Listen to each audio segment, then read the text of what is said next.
quoi d'être connu et reconnu? Au début, c'est drôle, à la fin, un petit peu moins parce que, bah, par exemple, quand je vais acheter du pain ou faire mes courses, il y a quand même pas mal de monde qui me reconnaissent et certaines fois qui demandent des photos dans les supermarchés. Parfois, c'est un peu gênant, mais on va dire c'est sympa dans le sens où on voit que les gens s'intéressent vraiment au cyclisme féminin maintenant et qui suivent ça avec attention, ce qui n'était pas forcément le cas il y a quelques années. Donc, il y a un petit côté sympa, mais un petit côté un peu moins sympa, mais je pense que c'est juste au début et après ça va s'arrêter quand même. Si on t'avait dit ça avant ce Tour de France, tu aurais dit quoi?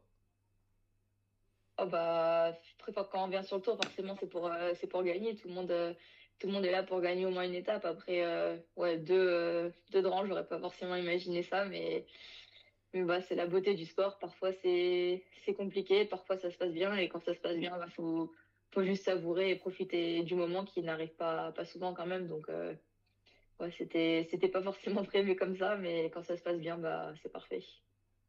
Comment vous avez vécu cet après-tour justement et est-ce qu'il y a eu plus de sollicitations? Racontez-nous un peu comment vous avez vécu les jours et les semaines qui ont suivi le Tour de France.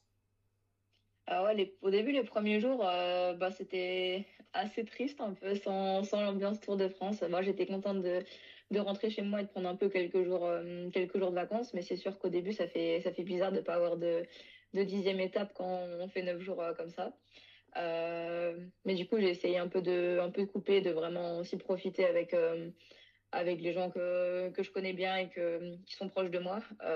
Ensuite, on va dire qu'au bout de 6 ou 7, enfin de 6 jours, j'ai repris l'entraînement parce qu'après, bah, la saison est quand même longue, donc au bout d'un moment, faut reprendre. Mais c'est sûr que niveau sollicitation, enfin, j'ai été pas mal sollicitée. Après, bah, j'essayais de répondre au maximum de personnes, en fait, pour que, enfin voilà, c'est aussi notre travail de répondre. Mais à la fin, c'était un peu compliqué parfois parce que j'avais beaucoup de demandes, mais du coup, ouais, fallait un peu gérer entre l'entraînement, la vie perso, les médias. Mais au final, bon, ça s'est quand même bien passé. Je pense que j'ai eu un petit moment où c'était un peu plus compliqué, mais avec un peu d'organisation et aussi bah, l'aide de l'équipe, on a réussi à bien gérer ça. Et après, l'entraînement, au final, a repris assez facilement. Il y a juste, bah, j'ai été malade pour Cabe et Ploué, donc ça a été un petit coup d'arrêt. Et là, du coup, j'ai pas pu répondre à tout le monde comme c'était prévu, mais je pense que ça s'est quand même bien passé. Qu'est-ce qu'elle représente pour vous, cette course, sachant qu'il y a eu la victoire sur le chrono l'année dernière? Et je crois aussi que c'est votre toute première course professionnelle il y a quelques années. Oui, tout à fait. C'est une course qui me tient à cœur, que j'aime vraiment faire. C'était aussi ma première course comme professionnelle quand j'étais junior en 2020. Donc ouais, c'est un peu une course sentimentale, on va dire. Après cette année, il y aura vraiment un gros niveau, donc on va dire que c'est un peu le mini Tour de France de fin de saison. Donc je pense que ça va vraiment être sympa. C'est toujours un peu le même type de parcours, jamais facile, jamais de la haute montagne non plus. Donc c'est vraiment des parcours qui me conviennent. C'est assez varié. Il y a, bah, comme vous disiez, ouais, le contre la montre que j'avais remporté l'an dernier. Cette année, c'est un peu différent, mais non, bah, de toute façon, sur le contre-la-montre, c'est chacun pour soi, donc je le ferai à fond et là-dessus, et ben, on va dire que c'est la meilleure qui gagnera.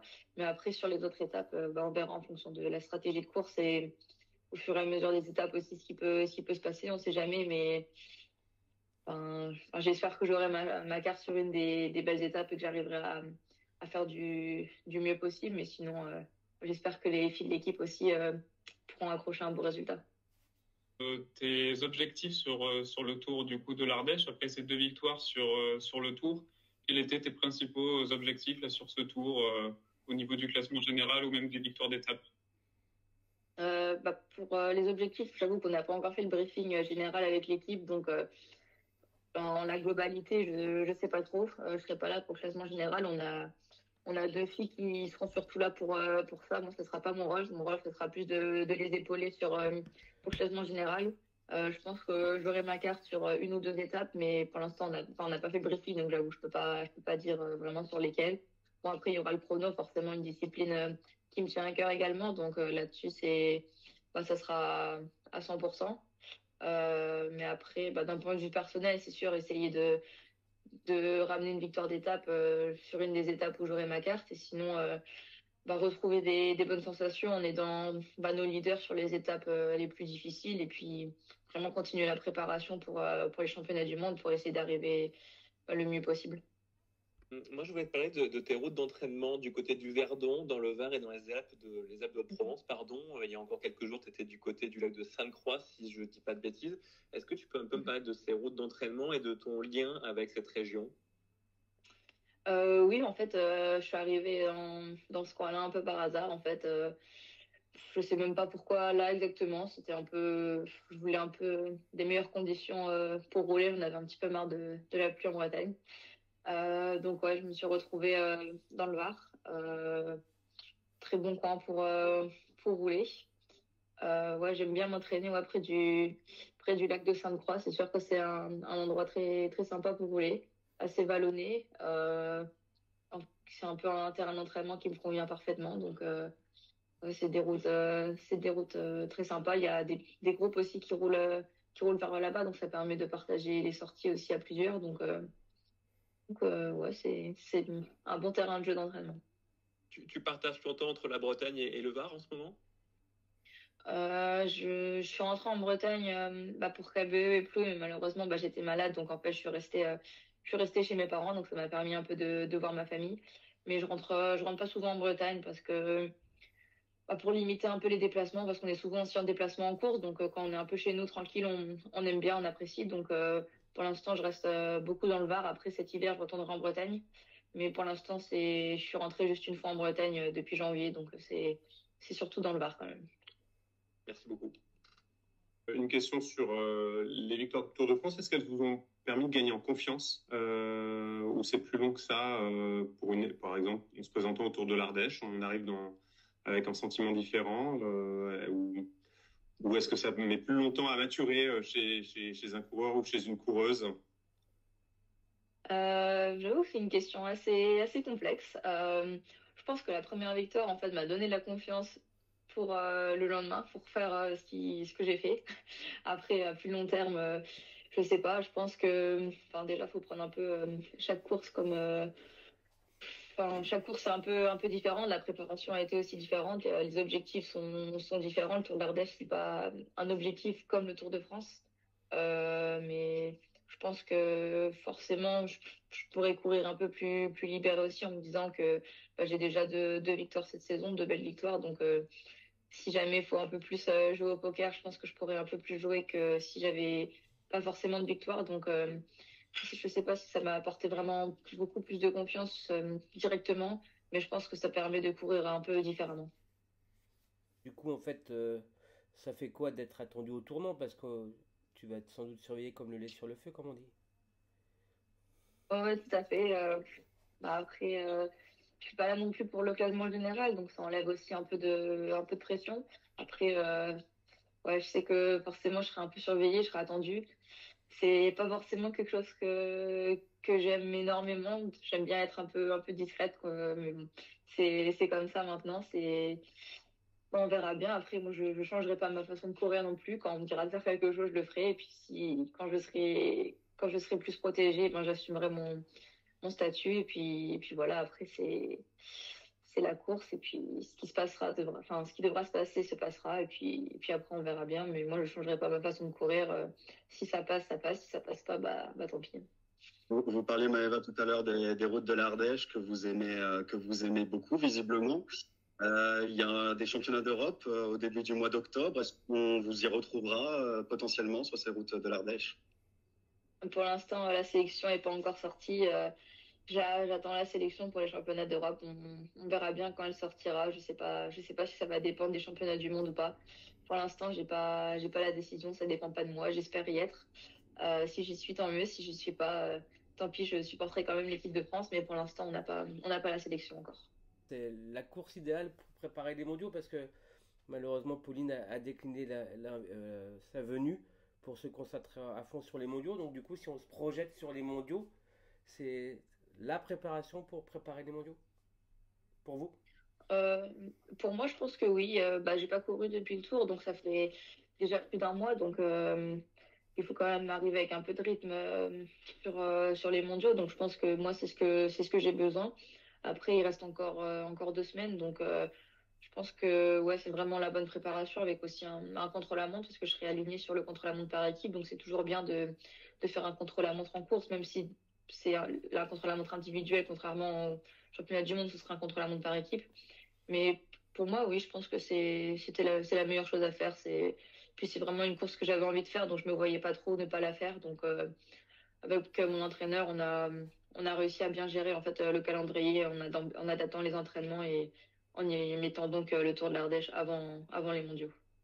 Euh, pour prolonger cette question sur les mondiaux, comment on vit cette sélection On sait que Pauline sera à la tête d'affiche, mais c'est un très gros collectif. Vous en faites partie. Qu'est-ce que vous a déjà dit Paul Brooks à ce sujet et comment vous voyez les choses? Parce qu'on pourrait penser que il y a plusieurs coureuses en équipe de France qui pourraient être leaders chez les autres sur un parcours comme ça. Comment vous l'abordez et comment vous le voyez?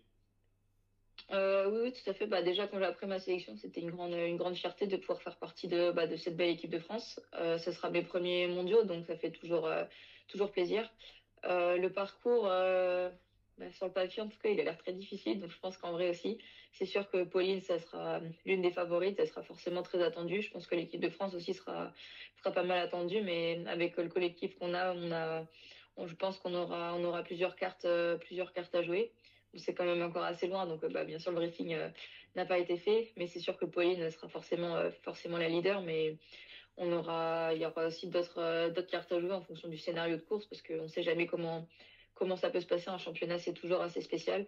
Donc, sur un parcours comme ça, normalement, c'est la plus forte qui devrait gagner, mais parfois on ne sait jamais ce qui peut se passer. Mais je pense qu'avec l'équipe qu'on aura, on pourra répondre un peu à tous les scénarios possibles en ayant bien sûr Pauline en leader désigné.